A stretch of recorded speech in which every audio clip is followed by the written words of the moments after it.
everyone, how's it going? It's your girl, the Artsy Amateur, and today I'm here to tell you the absolute easiest way to get started in fluid art.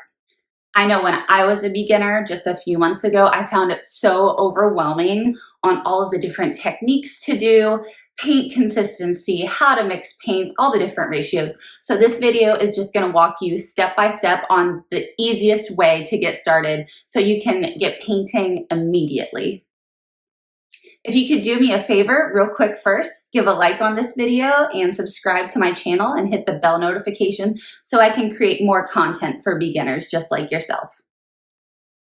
If you are a beginner, I recommend saving this video so you can come back to it. I am, however, also going to put in the video description a summary of what we're going to talk about so you can just take it with you and you don't have to come back to this video if you don't want, and it'll have all of the things we're going to talk about today. So, first things first, fluid art. Okay, first thing to consider, where are you going to do this? Normal painting is messy, fluid art is even messier.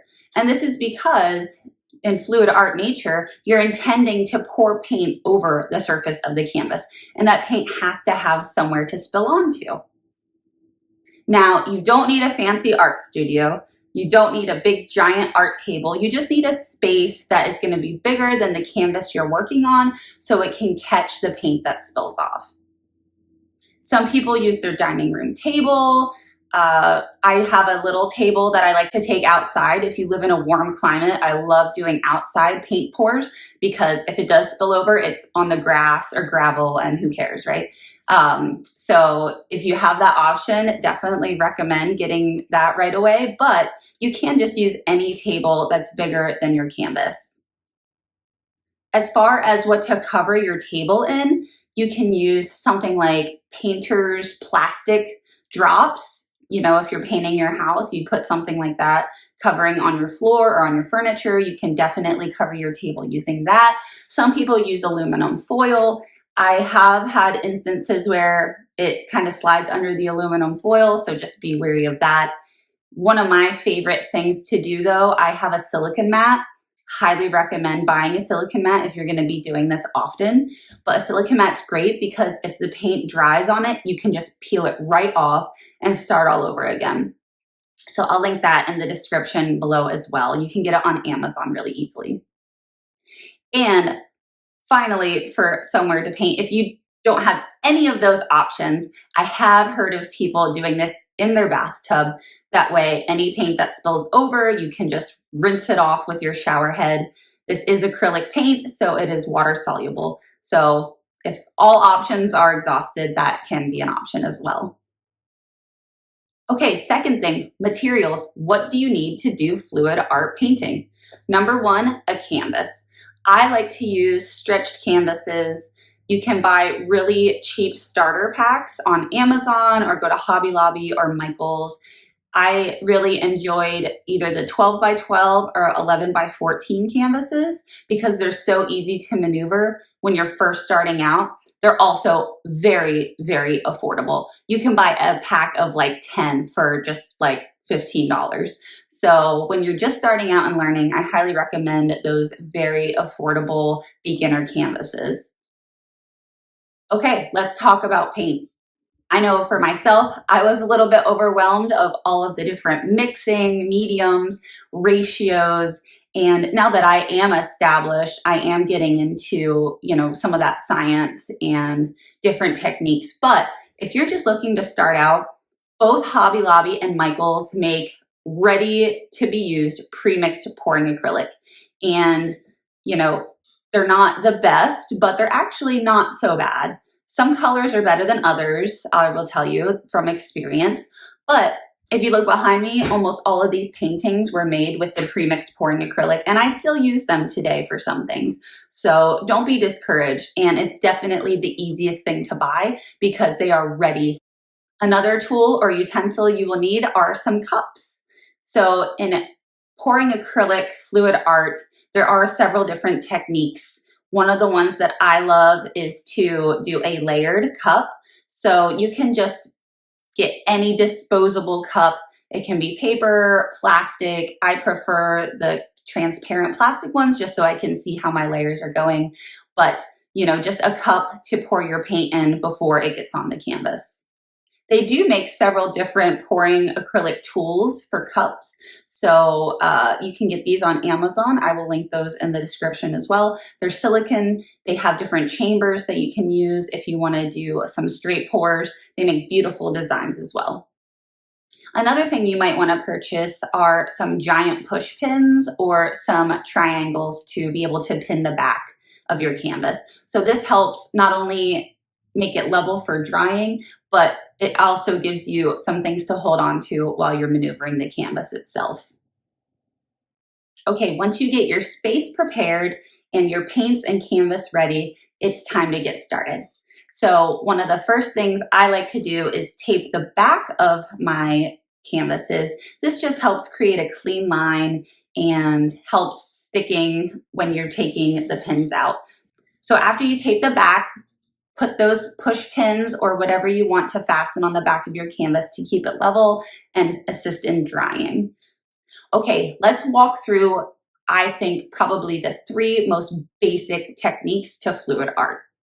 Number 1 is my favorite. It's a stacked flip cup. So this is where you put layers of paint on top of each other in your cup, and then you very quickly flip over your cup, and it creates so much beautiful churn. The colors mix together.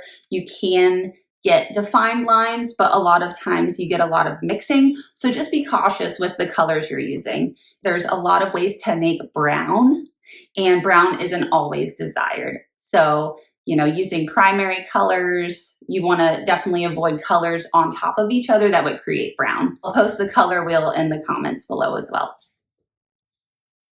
Okay, the next technique, like I said, you can get a cup that has different chambers and you can do a straight pour. So this creates a lot more of a defined separation between the colors. So something like this behind me, this was done with that method, okay? So it's very defined lines, but it creates beautiful patterns. I love the vibrant colors and the separation that they create. So you just pour them in the chamber, you pour them on your canvas, and you're ready to go.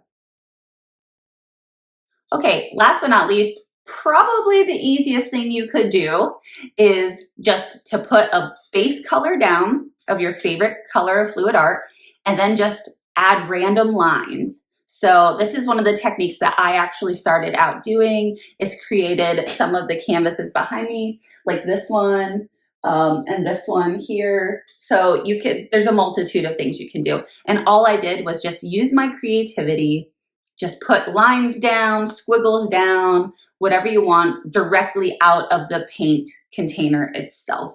It is by far the easiest to get started, and it can create really beautiful designs as well. Okay, so after you use one of these techniques to put your paint down on the center of the canvas, now comes the fun part, stretching it out. So one of the things you want to do first is just walk it around slowly to start seeing how the paint's moving. Hopefully it's very fluid and can move easily. So what I like to do is my method is I like to go off of the corner that I like the most, meaning the design I want to keep the most. And this is because that way you can control and dump off all of the other paint that you don't want after that. So I always go to my first corner of the area that I like the most. And then what I do is I tilt it back into the center, bring the paint back into the center, and go off the opposite diagonal corner from that. And then really it's just a toss-up of filling in the other corners, whatever you feel is best. Now again, this paint will spill over the side, and it's okay, it's meant to. One thing that I highly recommend for beginners, and it's a hard lesson that I learned, covering the sides is important, but it's not as important as making sure the main canvas surface is what you want to design. You can always come back and touch up the sides later, especially when it's dry. I do that a lot, but don't sacrifice a beautiful design on the top of the canvas to cover the sides. It's just not worth it. Okay, once you got your canvas covered and the design that you like, now it's time to let it dry. I highly recommend an area where it won't be disturbed.